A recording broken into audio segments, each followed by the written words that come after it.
Bonjour, on va passer en revue ce qu'est la prise de décision. Donc, en fait, nous prenons tous les jours des décisions, que nous soyons adultes ou enfants, quelle que soit notre catégorie sociale, professionnelle. Lorsque nous décidons en tant que responsables, nos décisions vont engager d'autres acteurs. Nous devons donc construire et structurer cette décision. La prise de décision, bien sûr, a une relation avec la relation. Donc, un système rationnel de prise de décision serait d'adopter une stratégie de perte minimax en prenant des décisions après avoir calculé les utilités et les pertes par rapport à cette anticipation. La décision retenue sera celle qui aura la probabilité de produire le moins d'effets négatifs. On peut aussi opter pour une stratégie maximine afin de produire un gain aussi minime soit-il.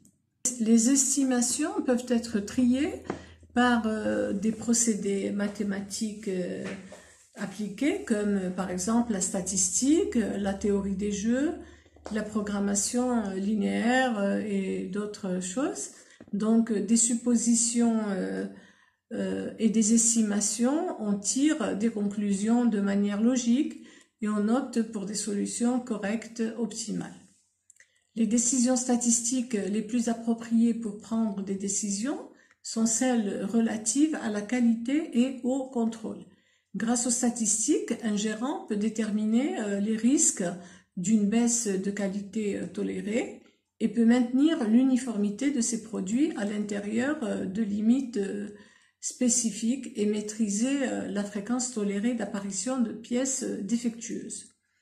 Dans les productions continues, les statistiques sont indispensables pour savoir à quel moment il est nécessaire de corriger le système. Les statistiques offrent des procédés rationnels pour faire des prédictions et permettre aux décideurs de ne pas prendre des décisions aventureuses.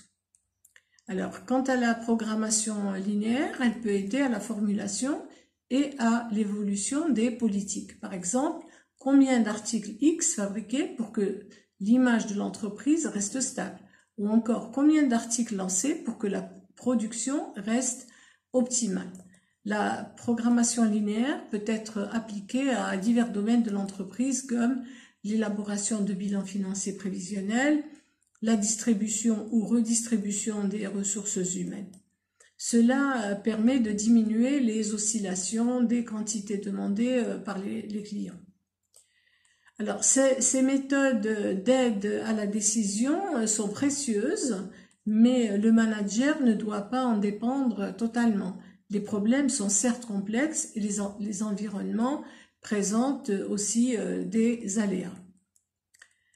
Alors, quant à la rationalité des décisions, alors au début des années 50, plusieurs chercheurs cités par Chanut, Guibert-Rogeau et Dubois commencent à préciser les fonctionnalités du modèle rationnel et aussi à les apprécier en argumentant par la limitation de la mémoire, du temps disponible et des capacités cognitives limitées des êtres humains. Dans le modèle de la décision rationnelle, la solution des problèmes est considérée comme très simple, alors que la réalité prouve le contraire. La prise de décision rationnelle montre comment les sociétés et les individus devraient prendre des décisions et pas comment elles sont effectivement prises. Le modèle de rationalité limitée proposé avance que la solution optimale est difficile. On se contente alors d'une solution confortable car on ne peut disposer de toutes les informations nécessaires et les personnes ne disposent pas de toutes les capacités pour traiter toutes les informations. Le modèle de rationalité limitée est basé sur le fait que les personnes ne cherchent pas à optimiser mais vont choisir la variante qui correspond à un niveau raisonnable. Les étapes pour ce type de prise de décision sont, alors d'abord établir le niveau approprié ou les critères requis.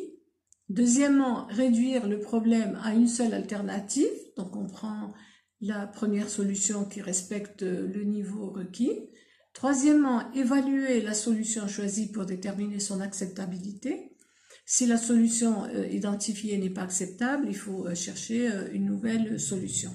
Et enfin, quatrièmement, après la mise en œuvre de la solution, évaluer la facilité avec laquelle on atteint l'objectif. La psychologie classique dans les études de la solution rationnelle s'intéresse à l'expertise et à la motivation du preneur de décision, de sa capacité de discernement et étudie l'environnement auquel il va s'affronter.